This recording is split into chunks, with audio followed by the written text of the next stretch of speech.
Nintendo GameCube, Game Boy Player. The Nintendo GameCube received several unique attachments over its lifetime, but none were as quietly powerful as the Game Boy Player. This console accessory attached directly to the bottom of the GameCube and allowed it to play Game Boy, Game Boy Color, and Game Boy Advance cartridges. The GameCube effectively became a home console handheld hybrid long before concepts like the Nintendo Switch.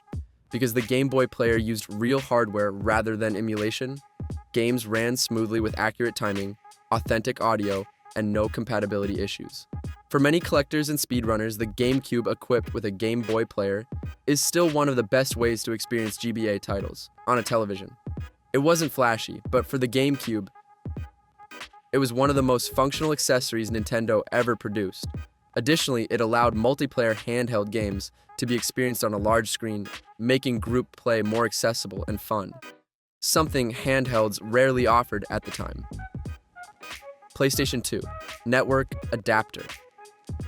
The PlayStation 2 is remembered for its massive game library, but the PS2 Network Adapter deserves recognition for expanding the console's potential. This attachment allowed the PlayStation 2 to play online multiplayer games, transforming the console into an early online platform. The adapter plugged into the back of the PS2 and worked reliably with titles like SOCOMUS, Navy SEALs, Tony Hawk's Pro Skater 3, Resident Evil, Outbreak, and Final Fantasy XI. Although Sony didn't have a unified online service at the time, the hardware itself was stable and efficient. For its era, the PS2 Network Adapter delivered impressive online performance, paving the way for the PlayStation Network that would come later. The PS2 console also saw improved home connectivity, as this accessory allowed LAN setups for local tournaments in games like Time Splitters 2, giving the adapter a dual purpose beyond online gaming. Xbox 360 Hard Drive Transfer Cable. The Xbox 360 era saw a rapid rise in digital content, large game installs, DLC, and downloadable titles. During this time, the Xbox 360 transfer cable solved a major problem for console owners upgrading their hard drives.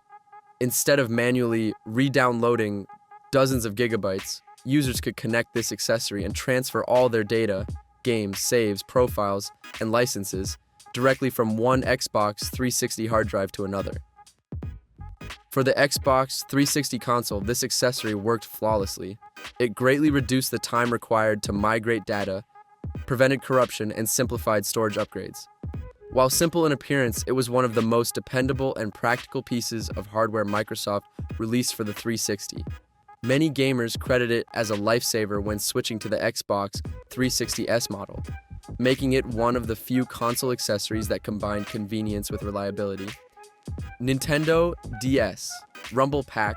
Even though the Nintendo DS was primarily a handheld device, it still offered console-style accessories, such as the Nintendo DS Rumble Pack. This add-on fit into the DS's GBA slot and provided subtle rumble feedback during gameplay. The Nintendo DS console typically lacked force feedback, so this accessory added an extra layer of immersion to titles like Metroid Prime, Pinball, Star Fox Command, and Metroid Prime Hunters. Although lightweight, the DS Rumble Pack worked exactly as intended, giving a tactile response to in-game actions. Its impact went beyond novelty. Games designed around it made combat, pinball mechanics, and racing more engaging. Despite limited support, the DS Rumble Pack proved that handheld consoles could benefit from traditional console features like vibration feedback. Sega Dreamcast VMU Visual Memory Unit. The Sega Dreamcast is known for innovation, and nothing represents this more than the Dreamcast VMU. This accessory functioned as a memory card, a micro handheld console, and a second screen all in one. It slid into the Dreamcast controller and displayed extra information during gameplay. For example, NFL 2K showed hidden play selections, Resident Evil. Code Veronica displayed the player's health, and Sonic Adventure allowed players to take Chow out of the game and raise them on the go. As an accessory for the Dreamcast console, the VMU worked extremely well and delivered features that were years ahead of the industry. It remains one of the most creative console memory devices ever released. Beyond just memory storage, the VMU provided mini-games, interactive notifications, and secondary gameplay features that enhanced the Dreamcast experience in ways no other console at the time offered. Super Nintendo Entertainment System, SNES. Super Scope. The SNES Super Scope is often remembered for its large bazooka-like shape, but it was one of the most accurate light gun accessories of its time. Designed specifically for the Super Nintendo console, the Super Scope used infrared signals to detect input and worked with remarkable precision on CRT televisions. Games like Yoshi's Safari and Super Scope 6 demonstrated its responsiveness and tracking accuracy. Light gun accessories often suffered from calibration issues, but the Super Scope performed consistently, making it one of the better functioning add-ons for the SNES. While the console itself eventually moved away from light gun games, the Super Scope proved that peripheral innovation could add new gameplay experiences to an established system without compromising control accuracy. PlayStation 3 PlayStation Move Motion Controllers. The PlayStation Move system, designed for the PlayStation 3 console, entered the market during the height of motion control popularity. Unlike many competitors, the Move controllers were technologically advanced, combining internal motion sensors with the PlayStation Eye camera to track the precise location of the glowing spheres on top of the controllers. This gave the PS3 extremely accurate motion detection, even for fine movements. Games like Sports Champions and Tumble showcased the precision available on the PlayStation 3. The Move controllers worked so well that Sony later reused them for the PlayStation VR platform. As a PS3 accessory, PlayStation Move delivered one of the most accurate motion control experiences of its generation. It proved that motion controls could be precise and reliable, not just gimmicky, expanding the PS3 console's versatility.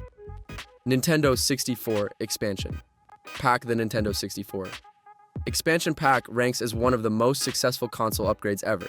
This accessory increased the N64's RAM from 4 MB to 8 MB, allowing games to achieve better visuals, larger environments, and more ambitious designs. Several titles on the Nintendo 64 console directly benefited from the expansion pack. The Legend of Zelda: Majora's Mask required it to run. Perfect Dark unlocked more content with it installed, and Rogue Squadron used it to improve frame rates and textures. Even Donkey Kong 64 included the pack in its box due to its memory needs. For the N64, this accessory delivered real performance improvements without requiring a new console, making it one of the most important hardware enhancements of the era. Its legacy demonstrates how small hardware additions can extend a console's lifespan and capabilities dramatically. Sega Saturn 3D Control Pad. The Sega Saturn 3D Control Pad was an accessory created for the Sega Saturn console and bundled with Nights into Dreams. Long before analog controls became the industry standard, this controller introduced players to smooth 360-degree movement using an analog joystick. It also included analog triggers, another ahead-of-its-time feature. Although only a limited number of Saturn games supported the controller, those that did benefited significantly from its precision and comfort. Its design influenced the later Dreamcast controller and contributed to the evolution of modern analog controls. For the Sega Saturn, the 3D control pad worked extremely well and represented an important step in controller innovation. It proved that a single well-designed accessory could redefine how players interacted with console games. Nintendo Wii Classic Controller. The Nintendo Wii Classic Controller is often overlooked among Wii peripherals, but it enhanced the Wii console's versatility. Unlike the motion-focused Wii Remote, this controller mimicked traditional gamepads, enabling precise control for games that required analog sticks and multiple buttons. Titles such as Super Smash Bros. Brawl, Metroid Prime 3, Corruption, and Virtual Console games benefited from this accessory. The classic controller connected directly to the Wii Remote and offered reliable input, smooth analog motion, and familiar button layouts for retro games and traditional-style gameplay. For the Wii console, it successfully bridged the gap between motion-controlled and conventional gaming, showing that Nintendo understood the need for versatility in controller design.